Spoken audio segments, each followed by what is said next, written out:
来，乡亲啊，继续来看这件，这是台北的北投丰池温泉会馆。伫今年的3月，互人偷翕到不雅的影片，这个影片各方卖出去，伫网络的论坛甲奶咧流传。士林地检署这个月甲主嫌拘提到案。原来伊假做人客，到这个温泉餐厅去食饭，然后用手机偷翕，至少有10个人受害。主嫌即嘛是互收押禁见，若其他传播影片的网友，地检署继续咧追查。北投知名温泉黄池会馆今年3月遭嫌犯闯入偷拍，多达10多人受害。检警经过3个月调查，逮捕幕后主嫌李姓男子。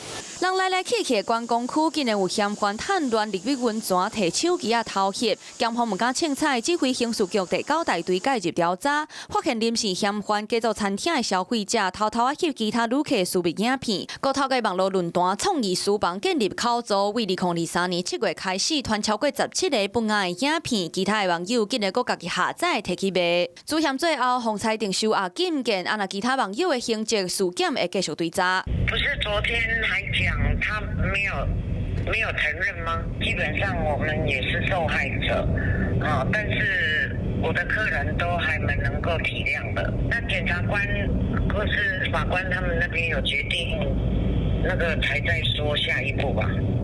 洪掠队临时嫌犯早就是偷翕的惯犯，2019年坐介伫咧东区的百货公司，甲占空摄影机藏伫咧雨伞，受害者发现有人挑工摕雨伞伫咧骹边偷翕。原本互判有期徒刑1个月，会当罚钱就结案，想袂到5年了后，共款伫咧6月洪掠。陆续依照收集之事证，拟对相关被告所涉刑法妨害性隐私、儿童及少年性剥削防治条例等罪嫌，依其情节轻重，分别预知交保、限制住居及申请羁押。出名的温泉景点竟然变作嫌犯偷翕的地点，就惊会变作影片的主角，互大家拢真惊吓。这个抓到人，总算互游客会当安心。Hello， 我是陈雅玲。想要抢先掌握最及时的新闻资讯吗？赶快订阅、按赞、开启小铃铛，锁定华视新闻 YouTube 频道。